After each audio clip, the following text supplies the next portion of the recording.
एक परिवार में दो पति पत्नी रहते हैं और इनमें बिना किसी बात के लड़ाई झगड़ा हुआ करते थे। कभी कभी वजह होती थी तो कभी बिना वजह ही इनके बीच में लड़ाई झगड़े होते थे।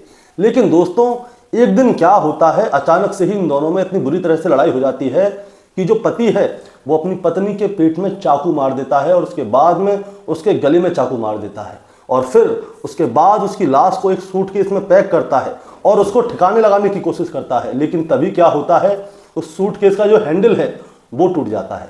अब वो सोचता है कि अब इस सूटकेस को तो ले जाया नहीं जा सकता और दूसरा सूटकेस लाने में समय लगेगा, इसीलिए वो क्या करता है, पूरे घर को अच्छी तरह से साफ कर देता है।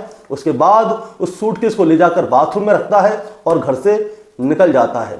लेकिन लगभग 700 किलोमीटर चलने के बाद उसे याद आता है कि चाहे जो भी हो, आज नहीं तो कल, कल नहीं तो परसों उसकी पत्नी की लाश जो है वो पुलिस वालों के हाथ लग ही जाएगी। तो क्यों ना ऐसा किया जाए कि पहले ही सबको बता दिया जाए कि उसकी पत्नी की लाश जो है घर के अंदर बाथरूम में रखी हुई है और उसको निकाल लें और उसका अंतिम संस्कार कर दें। इसीलिए वो क्या करता है, अपने घर पे फ़ोन करता है, अड़ोसी पड़ोसियों को फ़ोन करता है और कहता है कि मेरी पत्नी की लाश मेरे घर के अंदर बाथरूम है और बाथरूम के अंदर एक सूटकेस है, उसमें रखी हुई है, उसे निकलवा लो और उसके बाद उसका अंतिम संस्कार करवा दो। और दोस्तों, इसके बाद जैसे ही ये राज खुलता है तो सभी लोग चौंक जाते हैं।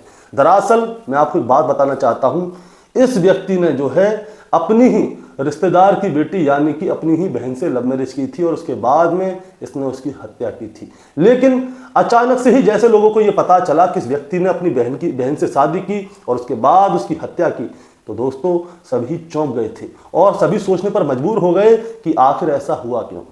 और दोस्तों, आज की कहानी से मैं बस आपको यही बताना चाहूँगा कि आखिर हुआ क्या था कि इसने अपनी ही पत्नी की हत्या करके उसे सूटकेस में पैक करके उसे ठिकाने लगाना चाहा, लेकिन इससे पहले ही ये राज खुल गया। दोस्तों, कहानी आगे बढ़ाऊंगा उससे पहले मैं बस आपसे यही कहना चाहूँगा कि अगर आप मेरे चैनल पर नए हैं तो चैनल को जल्दी से सब्सक्राइब कर दीजिएगा ताकि रोजाना शाम को 8 बजे मैं आपके लिए एक सच्ची घटना की कहानी लेकर आ सकूँ। नमस्कार दोस्तों, मैं गौरव शर्मा और आप देख रहे हैं गौरव शर्मा सफर।